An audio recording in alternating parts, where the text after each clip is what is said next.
क्या बीजिंग की great wall of steel ढहने वाली है? जी हां, दुनिया के सैन्य एक्सपर्ट्स हैरान हैं क्योंकि भारत ने उस पहेली का हल ढूंढ निकाला है जिसे चीन अपना सबसे बड़ा ब्रह्मास्त्र मानता था। नमस्कार, जय हिंद, मैं हूं आयुष और आप देख रहे हैं मित्र देश। आज मित्र देश में हम एक ऐसी तकनीक का खुलासा करेंगे जो दुश्मन के लिए किसी डरावने सपने से कम नहीं है। रूस का नेबो यूएम रडार। ये सिर्फ लोहे और बिजली का ढांचा नहीं है, बल्कि ये वो तीसरी आंख है जो बादलों के पीछे छिपे चीन के J-20 और समंदर में घात लगाए J-35 के अदृश्य कवच को राख कर सकती है। जब वायु शक्ति 2026 में इसकी झलक दिखी तो बीजिंग के वॉर रूम में सन्नाटा पसर गया। आइए जानते हैं कैसे भारत ने एशिया की हवाई जंग के नियम बदल दिए हैं और रूस ने कैसे भारत का साथ दिया है।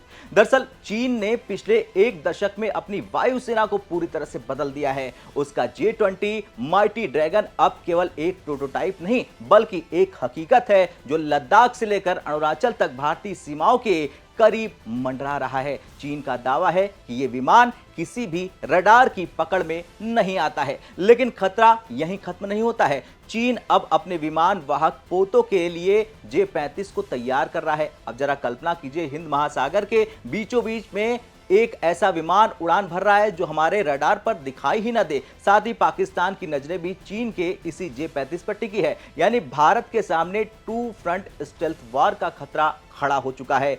इस बढ़ते अंधेरे को चीरने के लिए भारत को चाहिए था एक ऐसा रडार जो सिर्फ देखे नहीं बल्कि दुश्मन के स्टेल्थ को बेअसर कर दे। अब नेबो यूएम कोई साधारण रडार नहीं है जो भारत के पास है। ये VHF यानी वेरी हाई फ्रीक्वेंसी स्पेक्ट्रम पर काम करता है। अब आप मुझसे पूछेंगे कि इसमें खास क्या है, तो चलिए जानते हैं। सबसे बड़ी खासियत है इसकी कि लंबी लहरें और बड़ा प्रभाव। जी हां, आधुनिक स्टेल्थ विमान जैसे कि J-20 या F-35 इस तरह बनाए जाते हैं कि वे छोटी लहरें यानी एक्स बैंड को सोख लें या फिर बिखेर दें, लेकिन नेबो यूएम की लहरें बहुत लंबी यानी 133-144 MHz होती है। ये लहरें विमान की बाहरी कोटिंग से नहीं टकराती बल्कि विमान के पूरे स्ट्रक्चर जैसे कि उसके पंख, टेल और बॉडी से टकराती हैं। दूसरी खासियत है भौतिकी का नियम। ये बिल्कुल वैसा है जैसे एक बड़ी लहर किसी छोटी नाव को नहीं छोड़ती है।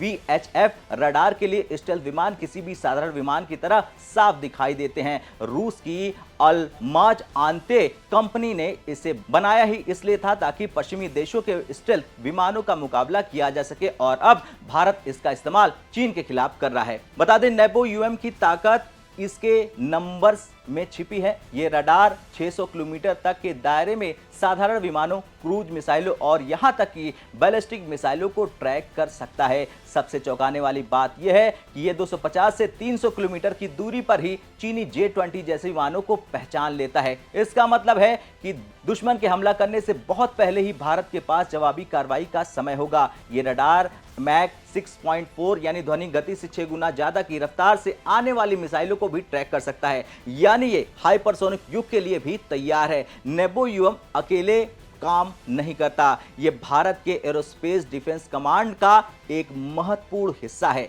अब बात करते हैं भारत के सिस्टम ऑफ सिस्टम्स की, जिसका सबसे बड़ा पॉइंट है टारगेट क्यूइंग।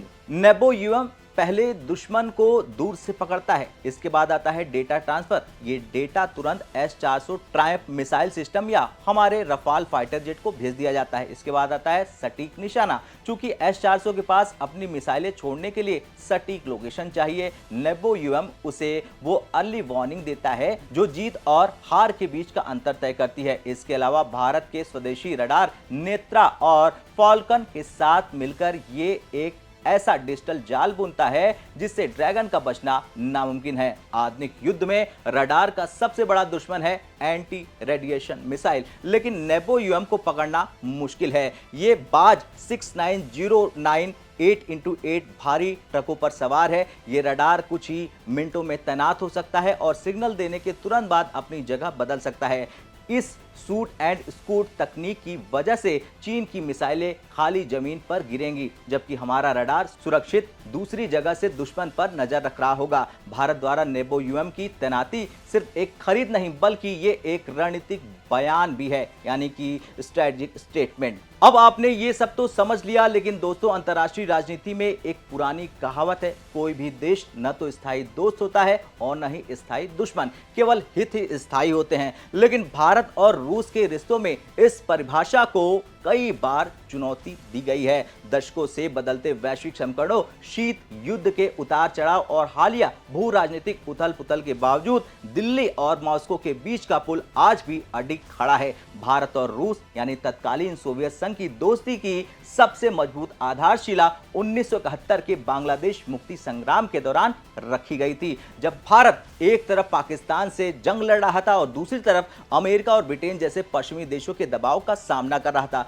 तब सोवियत संघ ने भारत के साथ शांति, मित्रता और सहयोग की संधि की। जब अमेरिका का सातवां बेड़ा भारत को डराने के लिए बंगाल की खाड़ी की ओर बढ़ रहा था, तब सोवियत संघ की परमाणु पनडुब्बियों ने भारतीय सीमाओं की रक्षा की थी। उस पल ने हर भारतीय के मन में यह बात बिठा दी कि मुश्किल वक्त में रूस ही वो मित्र देश है जो बिना शर्त साथ खड़ा होता है। भारत और रूस की दोस्ती केवल सरकारी फाइलों तक सीमित नहीं है दोस्तों, ये एक ऐसी विरासत है जिसे पीढ़ियों ने सींचा है। रूस के राष्ट्रपति पुतिन और भारत के प्रधानमंत्री नरेंद्र मोदी के बीच एक व्यक्तिगत तालमेल संबंध भी है जो इस रिश्ते को नई ऊंचाइयों पर ले जा रहा है। चाहे वो हिमालय की चोटियों पर तैनात रडार हो या हमारे सैनिकों के हाथों में मौजूद अत्याधुनिक राइफलें, रूस की तकनीक भारत की सुरक्षा का अभिन्न अंग है। अब इस मित्रता के सफर में उतार चढ़ाव तो आए, लेकिन विश्वास की नींव कभी नहीं हिली। आने वाले समय में ये दोस्ती न केवल दोनों देशों के लिए बल्कि पूरी दुनिया के लिए स्थिरता के लिए एक अनिवार्य स्तंभ बनी रहेगी। खैर, भारत ने दुनिया को बता दिया कि वो रूस के साथ अपने पुराने संबंध को संजोए हुए है, भले ही वो पश्चिम से तकनीक ले रहा हो। ये चीन को सीधा मैसेज है कि आपकी स्टील तकनीक हमारे लिए कोई रहस्य नहीं है। ये पाकिस्तान को चेतावनी है कि J-35 खरीदकर भी वो भारतीय हवाई सीमा में सेंध नहीं लगा पाएगा। भारत की सुरक्षा अब किसी एक विमान या फिर मिसाइल पर निर्भर नहीं है, टिकी नहीं है, बल्कि ये निर्भर है इस स्मार्ट नेटवर्क यानी कि नेबोयुअम पर। अब नेबोयुअम ने साबित कर दिया कि आधुनिक युद्ध केवल ताकत से नहीं बल्कि सही समय पर सही जानकारी से जीते जाते हैं। चीन का J-20 अब माइटी ड्रैगन नहीं बल्कि हमारे रडार स्क्रीन पर सिर्फ एक टारगेट बनकर रह गया है। अब आपसे सवाल, आपको क्या लगता है, भारत को ऐसे और भी रडार देश के कोने कोने में लगाने चाहिए? क्या ये चीन के साथ बढ़ते तनाव में भारत को ऊपरी हाथ देगा? आया नाम में कमेंट करके अपनी राय जरूर दें। कल फिर से मिलते हैं मित्र देश के अगले वीडियो में, तब तक के लिए जय हिंद, जय भारत।